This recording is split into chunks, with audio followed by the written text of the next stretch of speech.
There are moments that redefine you not because they are dramatic, but because they are honest. Not the moments you plan, the rehearsed declarations. The carefully chosen settings, the conversations you have practiced in the mirror until the words feel smooth and manageable. Those moments have their own value. But the ones that actually change you tend to arrive sideways, in the middle of something ordinary. When your guard is down and your body has said something before your mind had a chance to review it for appropriateness. Mine arrived on horseback, specifically. It arrived on horseback on a Tuesday morning in September. In the middle of a paddock on a working cattle ranch in the Texas Hill Country, after 45 minutes of learning that riding a horse was considerably more physically demanding than I had understood from every film I had ever watched.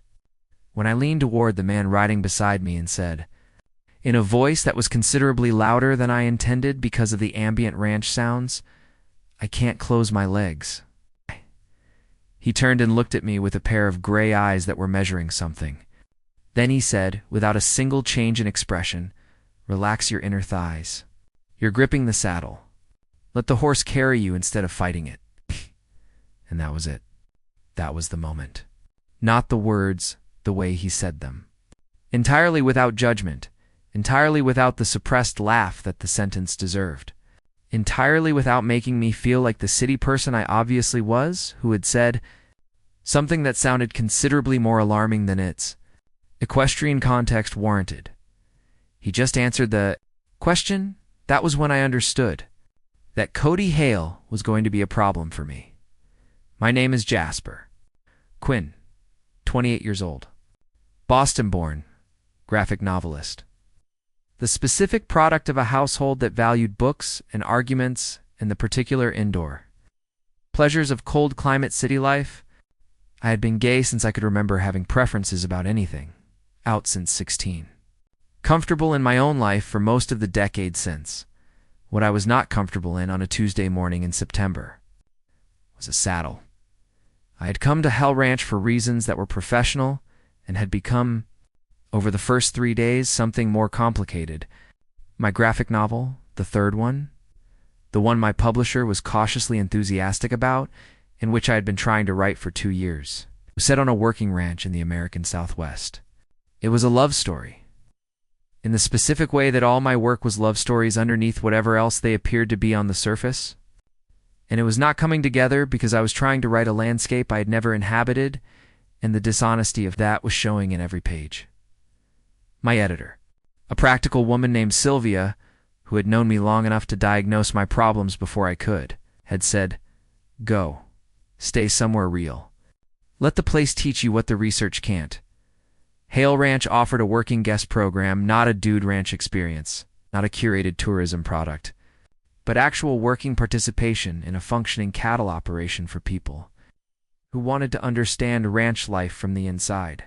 The website was minimal, and the reviews were from agricultural publications rather than travel blogs, which had appealed to me on the grounds of authenticity, in which I was now reconsidering from the vantage point of a saddle that was teaching me things about my own body I had not previously known. The ranch was run by Cody Hale. Let me try to describe Cody accurately. 32 years old. Fourth-generation rancher, which meant the land had shaped him the way land shapes people across generations. It's not just in the practical knowledge, but in the particular relationship to permanence. To work that is never finished.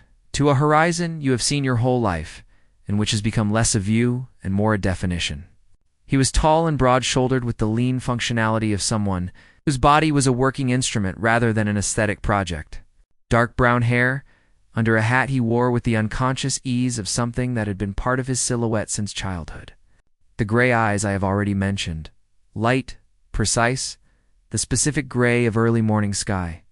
The kind that looked like they were measuring the distance to things. He was quiet. Not unfriendly quiet. The distinction matters, and I had been paying attention to it since I arrived. Unfriendly quiet closes a space. His kind of quiet made space, left room for things to develop at their own pace. He spoke when he had something to say, and listened with a quality of attention that made you want to have said something worth hearing. He was also, by every available indicator, straight. I say this not because it changes anything about what I felt, which was, from approximately the second hour of the first day, a steady and inconvenient attention, but because it shaped how I managed what I felt, which was carefully, privately, with the discipline of a person who understood that professional purposes had brought him here, and that the professional purposes had a deadline, and that the ranch and the rancher would both exist long after he had gone back to Boston with his research and his manuscript, managing things carefully. I was good at that. I had been good at it for years, and then the horse situation removed my careful management from my hands. For approximately 3 seconds. And what came out in those 3 seconds was the sentence that started everything. He adjusted my position in the saddle with the same practical directness he brought to every instruction, showing me the correct leg position, demonstrating the difference between fighting the movement and following it, explaining the physics of it in the clear, specific language of someone who had taught this many times and understood where the misconceptions came from. You're treating it like a chair, he said. It's not a chair. The horse is moving and you have to move with it. Stop trying to be still. I'm a very still person, I said. He looked at me with the gray eyes. I've noticed, he said. It'll work against you out here. We rode the rest of the hour in a companionable silence that was on his side, entirely natural, and on my side. The product of significant internal management. The hill country was doing what it does in September. The summer heat beginning, it's gradual. Negotiation with the approaching fall. The light having a quality that I had not experienced in a place where the sky was not interrupted by buildings. A particular expansiveness that was simultaneously beautiful and slightly disorienting for someone whose visual landscape had been urban for his entire adult life. I had my sketchbook in my jacket pocket. I had been sketching constantly since I arrived. Not the finished kind of sketching, but the observational kind. The quick notations of light and shape and proportion that were the raw material of the visual language I would need for the novel. The ranch was giving me material at a rate that was almost overwhelming what I was sketching. Most was the land. What I kept coming back to was his hands on the reins. I noticed this about myself with a specific honesty of a person who has been a working artist long, enough to know that what you keep returning to is where the real material lives. And I filed it under relevant and requiring management and kept my pencil on the landscape. The evenings at Hale Ranch had a structure. Dinner was communal. The working guests ate with the ranch staff at the long table in the main house kitchen, which produced the specific social intimacy of shared meals among people who had been physically working all day and were tired and hungry and inclined toward the real conversation that tiredness and hunger tend to generate. There were 3 other working guests that week. A retired school teacher from Oregon named Ruth, who was writing a memoir and approached everything with the thorough curiosity of someone who had spent decades teaching other people to pay attention. A young couple from Denver named Petra and Will, who were considering buying their own land and had come to understand what that actually meant before committing. And me, Cody, sat at the head of the table and ate with the efficiency of someone for whom meals were fuel as well as pleasure. He talked when talked to and asked questions with the genuine interest he seemed to bring to everything. Not social performance, but actual curiosity about the people at his table. What they were doing and why they had come and what the land was giving them that they had come for.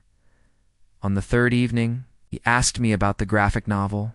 I explained it, the ranch setting, the love story underneath, the problem of trying to write authenticity I didn't have.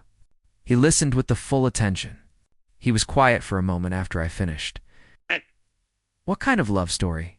He said.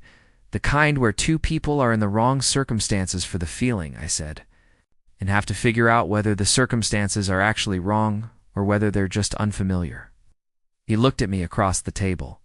Ruth was talking to Petra about something. Will was serving himself seconds. The kitchen was warm and busy, and the moment was private inside the public of it. That's a better premise than most, he said. The execution is the problem, I said. I can write the feeling. I can't write the land. Give it time, he said. The land teaches on its own schedule. He went back to his food. I went back to mine. Under the table, I had my sketchbook on my knee, a habit. The automatic reach for observation, and I was not drawing the land. I closed the sketchbook. I finished my dinner. I went to bed in the guest room with the window. That looked west and thought about the land teaching on its own schedule and what else was teaching on its own schedule and whether my careful management was going to. We were at the fence line, and he was checking posts with the methodical thoroughness he brought to every practical task. And I was helping in the way of someone learning a skill from someone who had held it for decades, which meant I was more useful than I had been on day 1 and less useful than I would have been on day 20, he said. Without looking up from the post, the novel, the love story underneath, yes, I said. Is it autobiographical? I looked at him. He was still checking the post, not looking at me, which was either coincidental or deliberate in the specific way that questions asked, without eye contact or sometimes deliberate. All of it is autobiographical in some way, I said. The mechanics are invented. The feeling is real. He was quiet for a moment. The late afternoon light on the grass, the fence line running to the horizon, the particular sound of the hill country in September, insects and wind, and the distant sound of cattle. To people in the wrong circumstances, he said. For the feeling, that's the premise, I said. What makes the circumstances wrong? He said.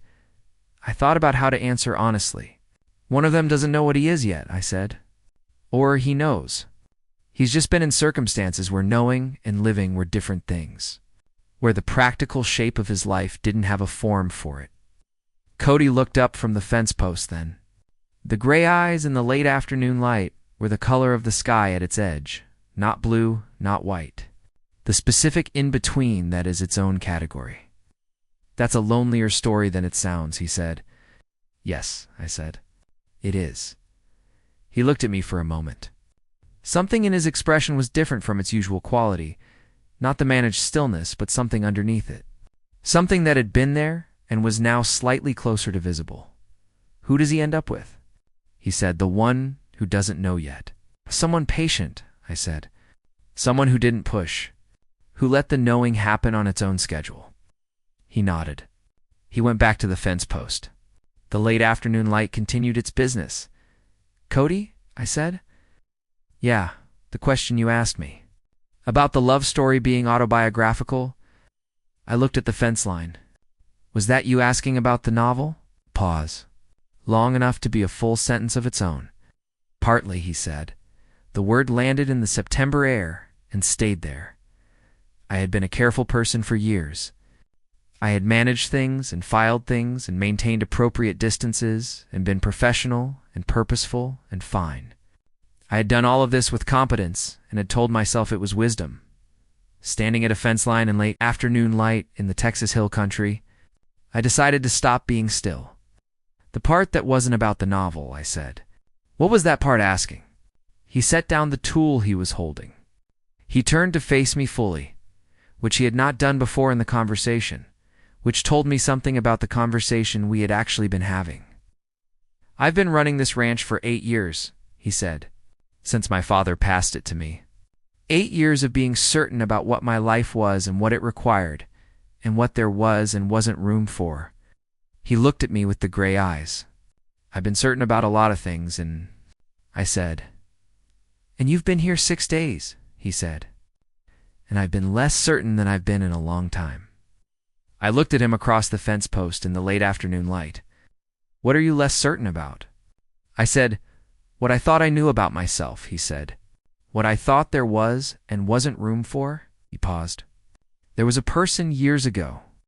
Before the ranch was mine, I wasn't honest with myself about what that was. I told myself it was something it wasn't, because the honest version didn't have a place in the life I was building. I understood this. I understood it from the inside, from my own version of it at 17, from the specific experience of knowing something and not having language or permission for it yet. What was it, honestly? I said carefully.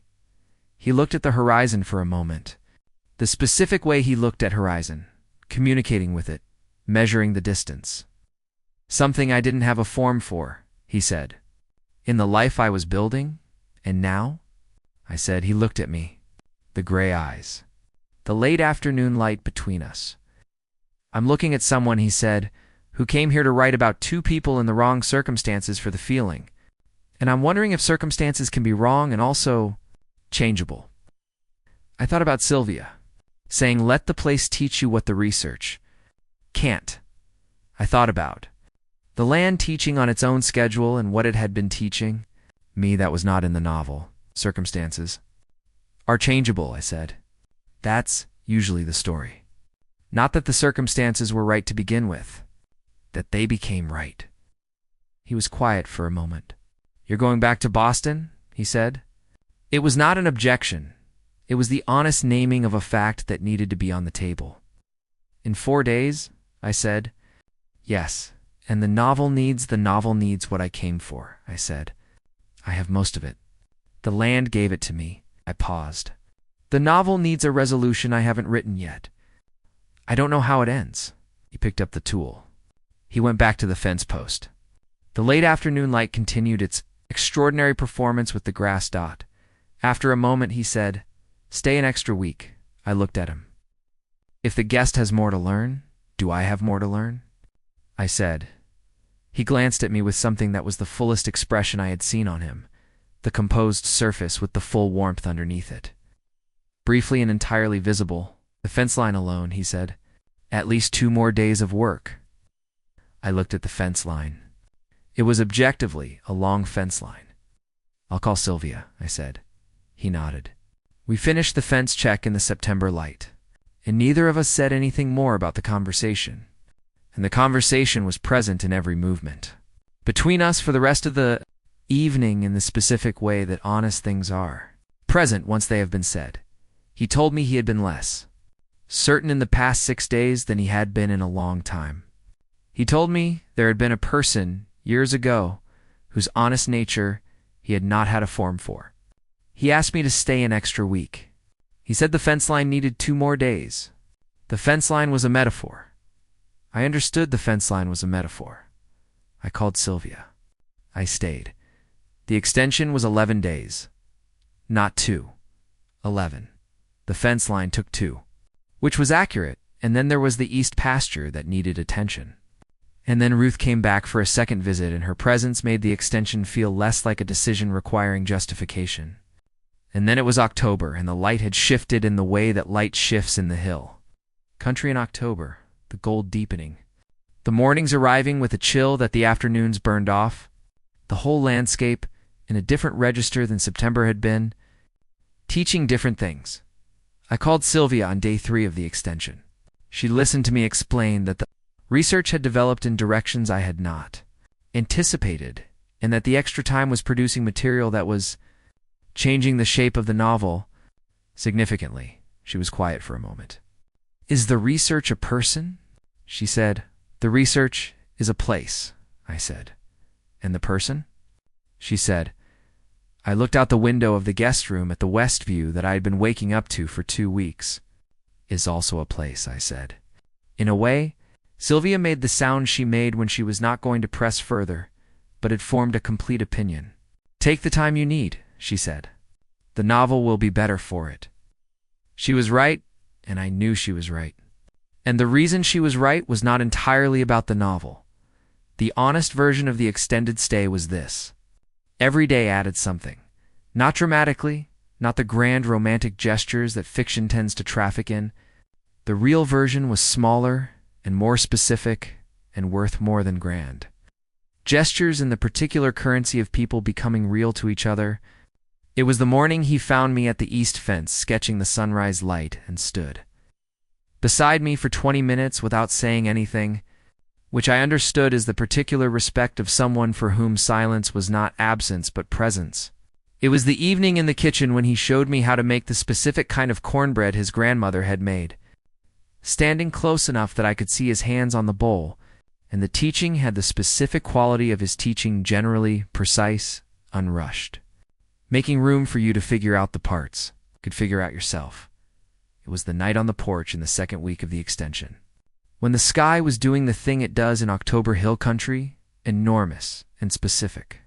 the stars present in a way that city skies do not allow, and he sat beside me with 2 cups of coffee and said, "Tell me about Boston." Not as small talk, as genuine curiosity.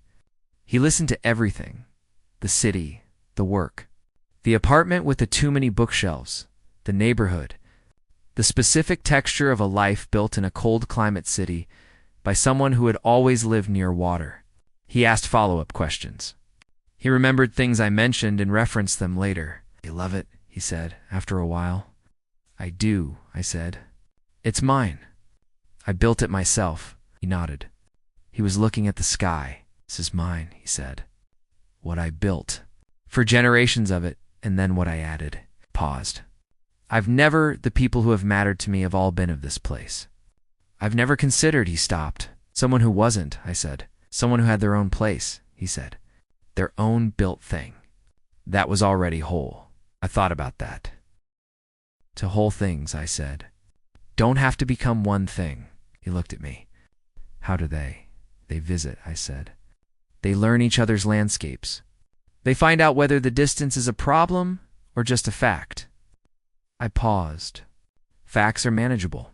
Problems are what you make of them." He was quiet for a long moment. The October sky continued its display. "I need to tell you something," he said. "Okay," I said. "I've been honest with myself this past 2 weeks in ways I haven't been in years," he said. "About what I've been not looking at. About what I told myself was the shape of my life because the alternative shape didn't have a clear form. I don't have everything sorted. I don't have language for all of it, but I know what's true." "What's true?" I said. "That I'm glad you came here," he said. "That the past 3 weeks have been different. That when you leave, the quality of this place is going to be different from what it was before you arrived." "That could mean a lot of things," I said. "It means I want to know what the distance looks like," he said. "Whether it's a problem or just a fact. I'm not good at this kind of conversation. I want you to know that I've been having it in my head for 2 weeks, and the version I prepared was better." I looked at him. "The unprepared version is better," I said. "It's yours." He looked at me with the gray eyes in the October starlight. "I don't know what I am yet," he said. "In the word's sense. I know what I feel. The word will come when it comes. The word isn't what matters," I said. "You taught me that, actually." "Without meaning to? What did I teach you?" "That the land teaches on its own schedule," I said. "That the primary work is making yourself available to be changed, not rushing the knowing." I held his gaze. "You've been teaching yourself that too, this week." He was quiet for a moment. "The stars. The coffee cooling in our cups. Jasper," he said, as I haven't. "The person from years ago." Stopped. "Started differently. I never acted on it. I didn't have the form wasn't there. I built a life where the form wasn't there." "Form can be built," I said. "Can it?" "You've been building things for 32 years, I said. "You know how." He looked at me with the October starlight on his face and the gray eyes that were the color of early morning sky. And he said nothing for a moment. And then he reached over and put his hand over mine on the porch rail, deliberate, unhurried. The specific quality of his every purposeful movement, and left it there. I did not say anything. I turned my hand over. We sat on the porch in the October dark, with the stars and the cooling coffee and the hill country doing its night things around us. And it was the most genuinely present I'd felt in years. I left on a Saturday in late October.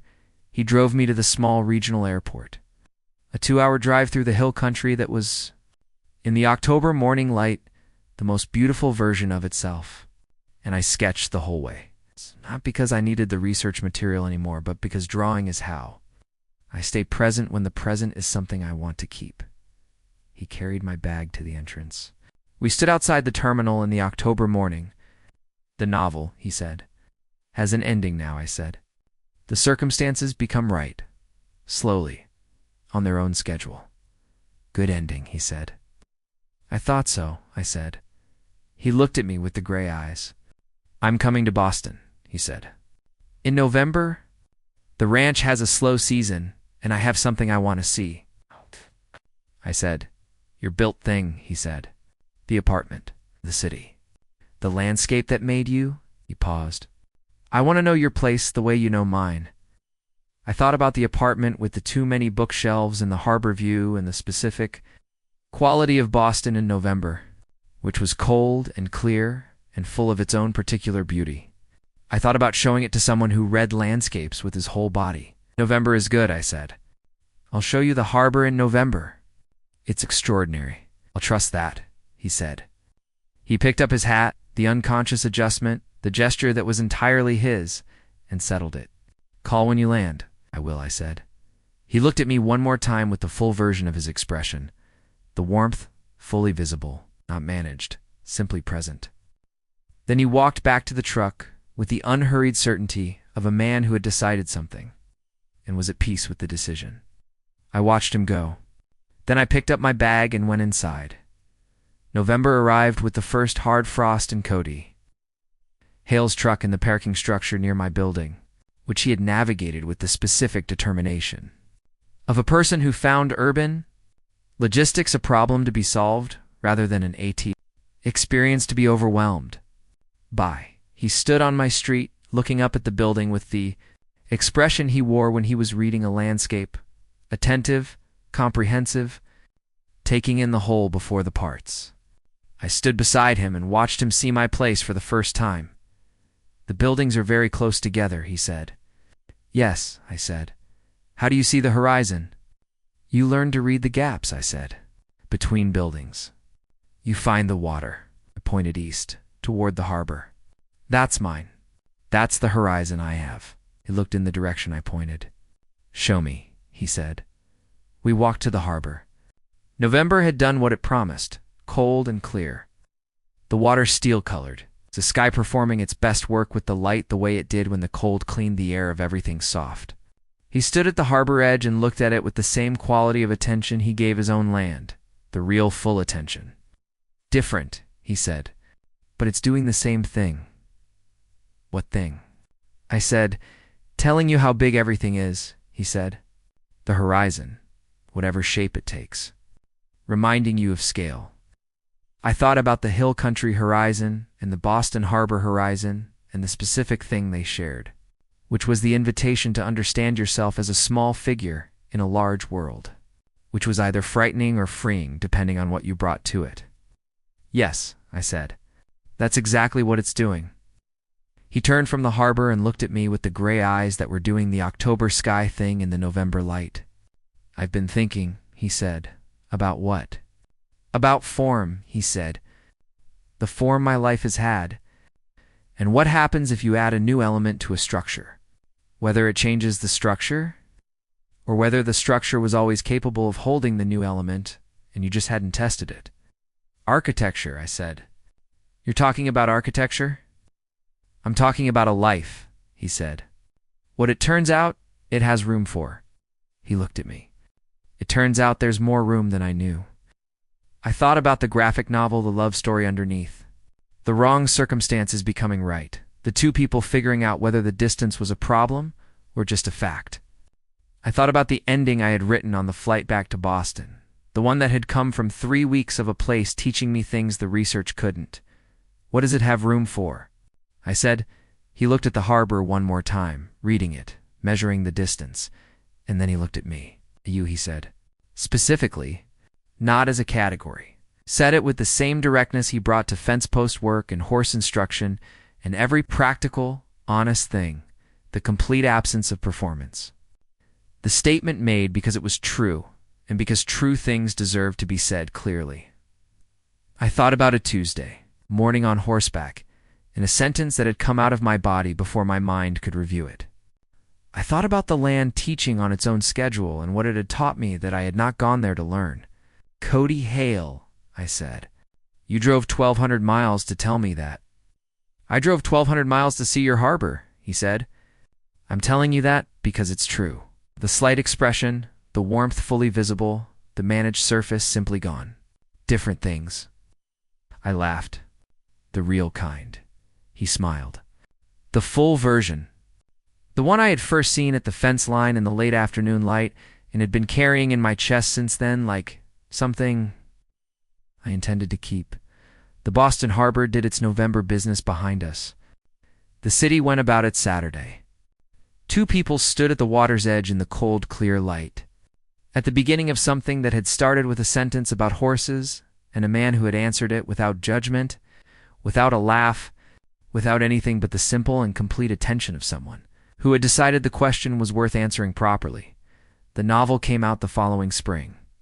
The dedication read, "For the places that teach you what research can't, and the people who are also places, Sylvia said it was my best work." She said the love story felt lived in, felt honest, felt like the author had been in the landscape rather than imagining it. She was right. Cody drove to the Boston Reading the Book launch event, a small bookstore near the harbor. The specific intimate atmosphere of a literary event that knows what it is and doesn't try to be larger. He stood at the back with his coffee and listened to me read the ending, which was the ending that the hill country had given me on a Tuesday morning on horseback. When my body had said something before my mind could review it for appropriateness, afterward, someone from the audience asked, "Did you go to a real ranch for the research?" I looked at the man standing at the back of the bookstore with the gray eyes and the coffee and the hat that was sitting on a shelf because he was indoors, and this was Boston, yes, I said. "I did. And did the ranch teach you what you went for?" I thought about the land and the horizon and the fence line in late afternoon light, and a porch in October with the... "It taught me considerably more," I said.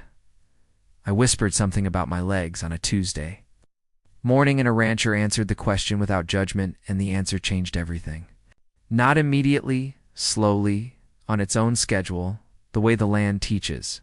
He became certain about things he had been uncertain about.